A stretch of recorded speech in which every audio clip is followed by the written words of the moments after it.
Lord Krishnanand dear students, ठीक है। इसी हम लोग क्वेश्चन करते हैं, find the area of reason bounded by the ellipse x² / 16 + y² / 9 = 1।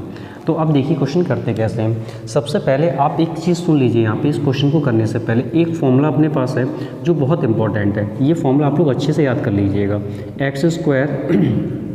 Formula actual में अपने पास ये है √a² - x² dx, ठीक है। तो इस वाले का जो इंटीग्रेशन होता है ये अपने पास होता है x/2 √a² - x² + a²/2 sin inverse x/a + c, ठीक है।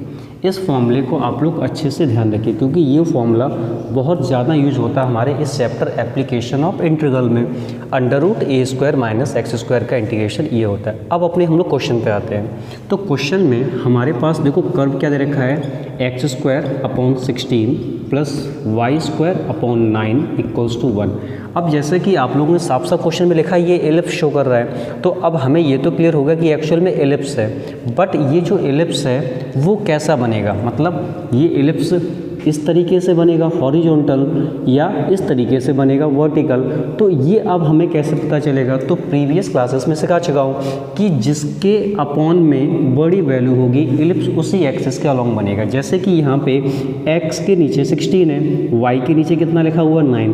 तो यहाँ से क्लियर हो रहा है कि ये जो एलिप्स बनेगा एक्चुअल में वो कहाँ बनेगा, x एक्सिस के अलॉन्ग। तो एलिप्स कुछ इस तरीके से हमारा ये बन जाएगा। थोड़ा इसको हम लोग एक्सटेंड कर देंगे इस तरीके से, ठीक है।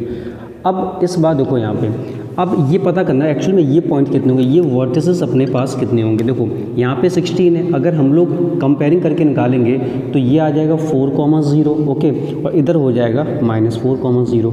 ऐसे हम लोग ये निकालना चाहें तो ये हो जाएगा 0,3 एंड दिस वन इज़ 0,-3, ठीक है। अब हमें इस बार करना है क्या, इस पूरे एलिप्स का एरिया निकालना है, इस पूरे एलिप्स का। तो अब एरिया देखो सबसे पहले हम लोग निकालेंगे कैसे यहाँ पे। तो सबसे पहले हम लोग एक स्ट्रिप लेंगे इस तरीके से, यहाँ पे ये स्ट्रिप चलेगी अपने पास कुछ इस तरीके से।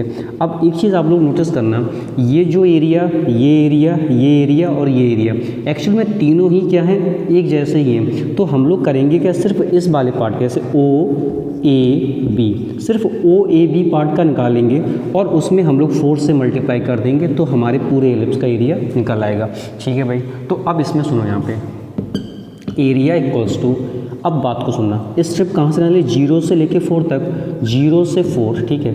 और फिर यहाँ पे देखो इसके बाद नेक्स्ट काम हम लोग यहाँ पे लिखेंगे dx, क्योंकि जब हम लोगों ने यहाँ पे dx लिखा तो हम लोग यहाँ पे क्या लिखना पड़ेगा, y, ओके। अब हमें करना क्या, हमारे पास एलिप्स ये दे रखा है तो यहाँ से सबसे पहले हम लोगों को y की वैल्यू निकालनी पड़ेगी। तो यहाँ से y² 9 = हो जाएगा 1 - x² / 16। अब हम लोग एलसीएम लेंगे तो y² 9 हो जाएगा 16 - x² / 16। ये 9 ऊपर जाएगा और अंडर रूट लेंगे तो फाइनली यहाँ से y अपने पास आ जाएगा 3/4 अंडर रूट क्या हो जाएगा, ये 16 - x²। ये जो हमारे पास y की वैल्यू आ गई है, इस y की वैल्यू को हम लोग रख देंगे यहाँ पे। अब बात को सुनना, ये जो एरिया हमने निकाला वो एक्चुअल में कितने रीजन का है, एक रीजन का, बट हमें तो कंप्लीट एरिया निकालना है। तो अब इसमें हमें क्या करना पड़ेगा, 4 से मल्टीप्लाई। तो यहाँ पे आ जाएगा 4, 0 से 4, ठीक है। y की वैल्यू अपने पास कितनी है, 3/4। तो 3/4 तो बाहर आ जाएगा, यहाँ कितना आ जाएगा, √16 - x² dx, ओके। अब आप लोग करेंगे क्या, इस इंटीग्रेशन को सॉल्व करेंगे इस फॉर्मूले से और सॉल्विंग करके जो भी आंसर आएगा वो आप लोग मुझे अभी सेंड करेंगे, क्लियर है। अब इसकी एक ट्रिक और सुन लो कि इसका डायरेक्ट आंसर कैसे निकालेंगे। वैसे एरिया ऑफ एलिप्स का हमारे पास फॉर्मूला होता है πAB, ओके। इस चीज़ को आप लोग अच्छे से ध्यान रखिएगा। तो अब हमारे पास a की वैल्यू हमारे पास कितनी हो जाएगी, 4 × 4, ठीक है। और b की वैल्यू अपने पास कितनी हो जाएगी, 3। तो 3 4 जो अपने पास कितना आ जाएगा, 12π। ये डायरेक्ट हम लोग निकाल सकते हैं, बट आप लोग पहले ही प्रॉपर वे में निकालिए। तो आप लोग चेक करिए कि आंसर आपका 12π आ रहा है कि नहीं आ रहा है। Thank you class.